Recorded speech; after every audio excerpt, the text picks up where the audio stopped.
Bonjour, aujourd'hui j'aimerais vous parler des émotions. Beaucoup de personnes viennent à ma rencontre avec cette question-là. Voilà, j'ai cette émotion qui me dérange, je me mets à pleurer 36 fois par jour, chaque fois qu'il m'arrive quelque chose, je me mets tout le temps en colère et ça prend toute la place et j'arrive pas à le gérer et ça me dérange. Je voudrais contrôler cette émotion, j'ai envie de la mettre dans une boîte dans un coin et de l'oublier pour plus que ça me dérange dans mon quotidien. Je veux m'en débarrasser. Malheureusement, cette question de la gestion des émotions, du contrôle, c'est quelque chose qui est très difficile à faire parce que ces émotions, elles viennent dire quelque chose. Et du coup, il ne suffit pas de la mettre de côté pour qu'elle cesse d'exister. L'émotion, il faut comprendre que c'est quelque chose de très précieux parce que ça vient délivrer une information. Il y a un signal qui dit qu'il y a quelque chose qui ne convient pas, l'un de vos besoins qui n'est pas respecté, une envie, un désir profond qui vous anime et qui là, dans cette situation-là, n'est pas entendu, n'est pas respecté et donc ça ne vous convient pas. Et du coup, il ne suffit pas forcément de respirer, de souffler, de se dire, de penser en positif pour se libérer de tout ça.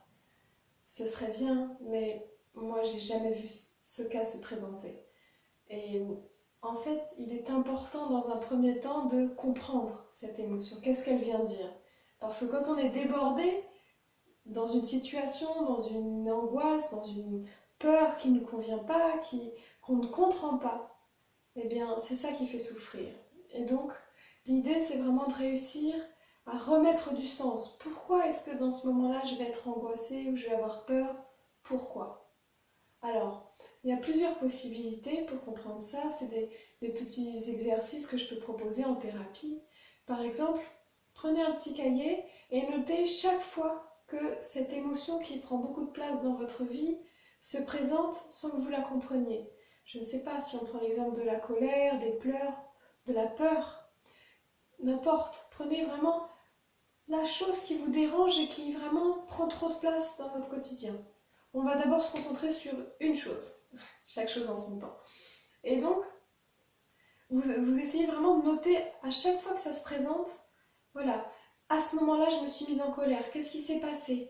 Ah, alors c'était avec mon patron, il m'a dit tel truc, ça m'a mise en colère, pourquoi? Est-ce que sa demande n'était pas légitime? Est-ce que c'est le ton qu'il a utilisé qui m'a fait peur? Est-ce que voilà, il a été trop affectueux avec moi et c'est quelque chose qui me met très mal à l'aise? Je ne sais pas, essayer de revoir, faire ça un petit peu pour chaque situation, d'essayer de comprendre, voilà, là, j'ai l'émotion qui s'est déclenchée, pourquoi? Qu'est-ce qui s'est passé? Vous remettez tout le contexte. Pas forcément, on ne fait pas un roman à chaque fois, hein, sinon ça prend trop de temps, mais essayez vraiment de mettre, voilà, qu'est-ce qui s'est passé, les quelques événements qui ont eu lieu avant, est-ce qu'une heure ou deux avant, il vous avait appris une mauvaise nouvelle? Essayez vraiment de refaire du lien. Et même si au début, quand on commence à noter, on ne voit pas tout de suite. Bon, qu'est-ce que c'est qui déclenche? Qu'est-ce qui fait que ces situations que pourtant ont l'air différentes provoquent la même émotion? On ne comprend pas forcément tout de suite. Mais je ne sais pas si vous faites ça pendant une semaine par exemple et que c'est quelque chose qui revient fréquemment, vous allez peut-être réussir à faire quelques liens au bout de quelques jours, de voir ah, mais en fait finalement c'est toujours dans la même type de situation que j'ai les larmes qui vont me venir. Peut-être que c'est chaque fois que je me sens pas en sécurité, chaque fois qu'il y a un changement auquel j'ai pas pu me préparer par exemple. Et ça, je réalise que ah, ça c'est quelque chose qui me dérange et qui me met vraiment en insécurité et qui va réveiller des angoisses, des pleurs, je ne sais pas. Voilà, vraiment essayer de retrouver quel est finalement le contexte aujourd'hui qui fait que cette émotion qui me déborde et que je n'apprécie pas et que je n'arrive pas à gérer ou à contrôler, voilà, qu'est-ce qui fait que là elle se déclenche? Bon, une fois qu'on a trouvé pourquoi elle se déclenche, vous allez essayer de réfléchir à depuis quand est-ce qu'il y a cette émotion qui revient fréquemment. Voilà, essayez de vraiment réfléchir à quand est-ce que ça a commencé. Est-ce que c'est vraiment là depuis quelques jours? Est-ce que c'est depuis quelques mois? Est-ce que vous réalisez que ça fait plusieurs années que vous êtes un petit peu dans ce schéma répétitif que, voilà, très souvent vous allez déborder par les pleurs ou par l'angoisse à chaque fois qu'il y a un truc, une situation qui qui vous déplaît. Voilà, essayez de voir vraiment depuis quand ça a commencé. Et en général, quand on arrive à prendre du recul, à réfléchir, à dire ah oui, c'est vrai que ça fait quand même peut-être quelques années que ça dure, depuis quand, telle année, c'était en 2016, ou je ne sais pas, à vous de voir en fonction de votre histoire et du déroulé que vous arrivez à faire de votre vécu. Essayez de retrouver, est-ce qu'il n'y a pas eu un événement déclencheur à cette situation? Et bien souvent, on arrive à retrouver quelque chose qui s'est passé, qui a fait que, ah, c'est depuis ce jour-là que je vais pleurer tous les jours, ou qu'il y a quelque chose qui vous déborde un peu malgré vous. Parfois, on a beaucoup de mal à retrouver un événement, par exemple. Parce que quand ça remonte, par exemple, à l'enfance ou à la petite enfance, on ne sait plus trop, on a quelques souvenirs, mais c'est brouillon. On a un petit peu l'expérience, le vécu des autres personnes de notre famille, mais ça reste des doutes, on ne sait pas vraiment exactement. Mais bien souvent, quand c'est quelque chose qui remonte à la petite enfance, on peut se faire une hypothèse, une construction, voilà, je sais ça et ça sur ma famille, il est très probable que je l'ai vécu comme ça et cette version-là me parle. Et bien c'est le principal. L'idée, c'est vraiment de réussir à reconstruire du sens sur qu'est-ce qui s'est passé. Et quand vous arrivez à mettre du sens, vous allez vous dire, mais pourquoi cet événement-là, il fait qu'aujourd'hui, 10, 15 ans après, je suis encore là à pleurer à chaque fois que, je ne sais pas, telle situation m'arrive. Eh bien, très régulièrement, c'est lié au fait que quand la première situation a eu lieu, vous n'étiez pas en mesure de réagir émotionnellement à ce qui vous arrivait. Si vous étiez enfant ou tout petit, par exemple, il arrive que voilà, vous n'étiez pas en mesure de comprendre ce qui vous arrivait et de dire « Ah là, moi je suis pas content », de pleurer, de se mettre en colère. Peut-être que vous n'avez pas eu l'espace pour faire ça. Et quand c'est quelque chose qui est arrivé bien plus tard, des fois c'est tout un contexte qui nous empêche d'exprimer ce qu'on ressent à l'intérieur. Par exemple, si vous êtes dans une famille où on n'exprime pas ses émotions, où on ne s'autorise pas à dire ce qui ne va pas, à communiquer ensemble, et bien des fois dans une situation un petit peu difficile ou quelque chose de nouveau ou qui vous dérange, eh bien peut-être qu'à ce moment-là, vous ne vous êtes pas autorisé à pleurer, à vous mettre en colère, à dire les choses, et du coup vous avez tout gardé à l'intérieur de vous. Et le fait d'avoir tout gardé à l'intérieur de vous, ça fait que cette émotion-là qui n'a pas pu s'exprimer au bon moment, eh ben, elle est toujours là et elle prend de plus en plus de place. C'est pour ça que à chaque fois qu'il y a un petit truc qui rappelle ce moment du début, paf, elle va essayer de se déclencher. Elle va avoir besoin de dire, voilà, il y a quelque chose qui s'est passé, moi je suis pas d'accord et j'avais besoin de me mettre en colère et je l'ai pas fait. Et je l'ai pas fait et du coup, je regrette et j'ai envie de le faire aujourd'hui. J'ai besoin de le faire parce que cette colère du départ, elle n'a pas été reconnue. Elle a besoin d'être reconnue, elle a besoin d'être entendue, d'être vécue. Souvent, quand on n'a pas pu exprimer cette émotion au tout départ, eh bien, elle n'a pas pu être vécue pleinement. Et du coup, on ressent le besoin de l'expérimenter finalement. Voilà, parfois, certaines personnes vont même réussir à prendre conscience que, par exemple, dans leur relation amoureuse, elles vont provoquer des disputes, inconsciemment bien sûr. Tout ça, on ne fait pas exprès, en général, on n'en a pas conscience. Mais certaines personnes peuvent provoquer des disputes pour pouvoir se mettre en colère et exprimer enfin pleinement tout ce qu'elles n'ont pas pu exprimer au bon moment. Et donc, quand on arrive à tisser des liens au fur et à mesure sur, voilà, aujourd'hui, tel type de situation me met dans cette émotion-là. Bon, cette émotion-là qui m'empête et qui est vraiment trop présente dans mon quotidien, je réalise que ça fait tant de temps qu'elle est présente. Ça a commencé au moment où, peut-être qu'il s'est passé quelque chose de particulier, un contexte, un événement fort pour vous, voilà, quelque chose que vous n'avez pas pu comprendre finalement ou expérimenter pleinement sur le moment. Voilà, donc là, on a fait tout ça comme travail, c'est déjà un sacré travail de lien que vous êtes en train de faire. Et si vous réussissez à faire ça, ça permet déjà de prendre beaucoup de recul sur le présent.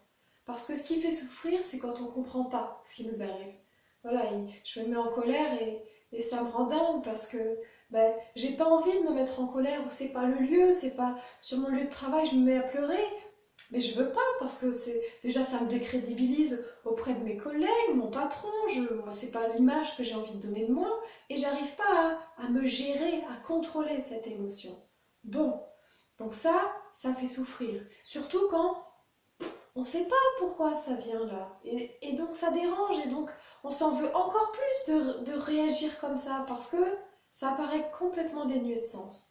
Une fois que vous avez fait ce travail de lien, vous commencez à comprendre. Ah, bon, là, je me mets à pleurer, mais ça éveille. C'est parce qu'il y a une souffrance en moi qui a du lien, qui a sa raison d'être. J'ai raison d'évoquer, d'exprimer cette souffrance parce que au bon moment, j'ai pas pu la vivre. Donc, le fait de prendre ce recul, ça permet, je l'espère, et c'est quelque chose que j'ai pu souvent constater, mais je vous y encourage, à déjà être plus bienveillant envers vous-même. Voilà, l'idée de réussir à mettre du sens, ça permet de prendre du recul, et même si, au tout départ, ça peut être extrêmement frustrant de comprendre d'où vient l'émotion, mais de ne pas encore réussir à la gérer. Donc on sait, oui, je sais, je me mets en colère parce qu'à tel moment, il y a 3 ans, je ne sais pas, quand mon ami m'a trompée, j'ai rien dit, et du coup j'ai tout gardé en moi, et aujourd'hui cette colère, elle ressort avec tous les hommes que je rencontre. Bon, d'accord, j'ai fait le lien, c'est bien, mais n'empêche que je me mets encore en colère.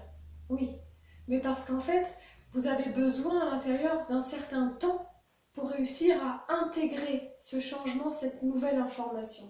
Vous avez fait le lien et je vous encourage après à vraiment à plus de bienveillance. Une fois qu'on se comprend, on sait pourquoi on réagit comme ça et donc il ne faut pas oublier qu'on a le droit de réagir comme ça. On a le droit parfois de se mettre en colère. On a le droit, c'est légitime et ça vient dire quelque chose. Et donc, une fois que vous réalisez ça, l'idée ça va être vraiment de, voilà, maintenant je mets du sens, j'aimerais aussi la sortir de moi cette colère, parce que bon, ça va bien, ça fait un moment que ça dure, maintenant je voudrais bien la mettre un peu de côté et voir d'autres choses dans mon quotidien que cette émotion qui me déborde à chaque fois. Donc, il y a plusieurs possibilités. J'aimerais vous proposer, par exemple, on a parlé du petit cahier tout à l'heure, vous pouvez très bien passer encore une fois par l'écriture pour, voilà, chaque fois que cette émotion elle se présente à vous, vous mettez sur le cahier tout ce qu'elle suscite en vous. Je ne sais pas si c'est de la colère envers une personne qui réveille plein de choses en vous chaque fois que vous la rencontrez. Eh bien, allez-y sur votre cahier, vous écrivez tout ce que vous aimeriez lui dire, je ne sais pas. L'important, c'est vraiment de ne pas vous limiter, de ne pas encore vous censurer comme vous l'avez fait depuis si longtemps. Allez-y, allez-y à fond, expérimentez, insultez sur le cahier. Tant que ça reste vraiment sur le papier, ça fait de mal à personne. Et ça vous permet, vous, d'aller jusqu'au bout de cette émotion. De dire, voilà, ça suscite ça en moi et ça me met en colère parce que je veux pas, je veux être respectée, je veux... Voilà, allez-y, expérimentez, faites tout le tour de cette émotion. Pour vraiment la mettre sur le papier et la libérer, la sortir de vous progressivement. Il y en a qui passent par les mots, il y en a, encore une fois, qui préfèrent, par exemple, s'exprimer par... Il y en a qui aiment passer par la danse, par exemple. Vous mettez une musique qui vous plaît et vous y allez, vous exprimez la colère. Faut vraiment pas hésiter. Vous vous mettez seul dans un endroit, n'ayez pas honte, on s'en fout. L'idée, c'est vraiment vous de vous autoriser à sortir tout ça de vous, d'une manière ou d'une autre. Pour d'autres personnes, ça va être le dessin. Ils vont mettre ça sur le papier, ils vont faire des dessins affreux, horribles, bizarres, qui réveillent plein de choses étranges. Mais on s'en fout. L'important, c'est de sortir de vous toute cette émotion, qu'elle puisse enfin prendre sa place et vous réaliser qu'elle est entendue, elle est respectée. Et donc, ça vous permettra progressivement qu'elle soit moins prenante pour vous. Elle va avoir de moins en moins d'impact quand elle se présentera parce que vous avez pu l'expérimenter, vous avez pu même jouer avec. Et en jouant avec, ça permet vraiment d'avoir un autre rapport avec cette émotion qui se présente à vous. Et donc, une fois que vous commencez à avoir cet autre rapport, vous pouvez aussi, quand ça commence comme ça à prendre moins de place dans votre quotidien et donc que c'est moins envahissant et moins dérangeant, vous prenez l'importance de ce qu'elle vient vous dire aussi. Parce que chaque fois que cette émotion, cette chose qui vous dérange se présente à vous, elle vient vous répéter quelque chose. Elle vient vous dire, tiens, là, dans cette situation, dans ce travail, ou avec telle personne, il y a quelque chose qui te dérange, il y a quelque chose qui réveille en toi une émotion qui ne va pas. Qu'est-ce qui ne va pas dans la situation? Et l'idée, ça va être de vous aider aussi, au fur et à mesure que vous comprenez mieux ce qui vous arrive, à peut-être que cette relation ne vous convient pas. Peut-être qu'elle réveille des choses que vous connaissez et qui ne vous parlent pas. Peut-être que dans ce travail, il faut changer ce rapport avec ce collègue ou dire les choses autrement à votre patron pour que la relation soit différente et vous convienne mieux. Peut-être que, je ne sais pas, si les changements vous dérangent, peut-être l'expliquer tout simplement à vos collègues, à votre patron ou à vos amis que ça ne vous plaît pas. Et du coup, le fait de réussir à mieux vous connaître au fur et à mesure, à mieux comprendre comment vous fonctionnez, ça vous aide après à définir vos propres limites. Si vous savez que le changement ne vous convient pas, prévenez les autres, expliquez-leur, parce qu'on fonctionne tous différemment, on n'a pas tous les mêmes sensibilités.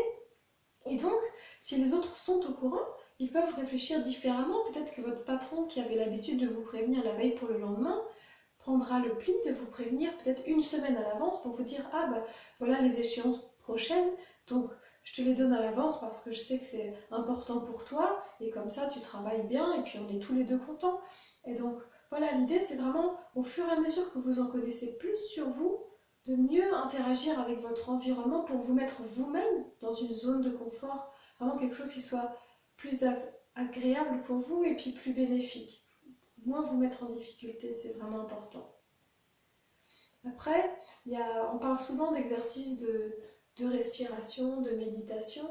C'est des choses qui peuvent être utiles. J'ai beaucoup de patients qui ont pu expérimenter différentes formes. Un petit peu, il y a plein de domaines envisageables, mais ces exercices de respiration, de souffle, de méditation ne peuvent pas marcher seuls.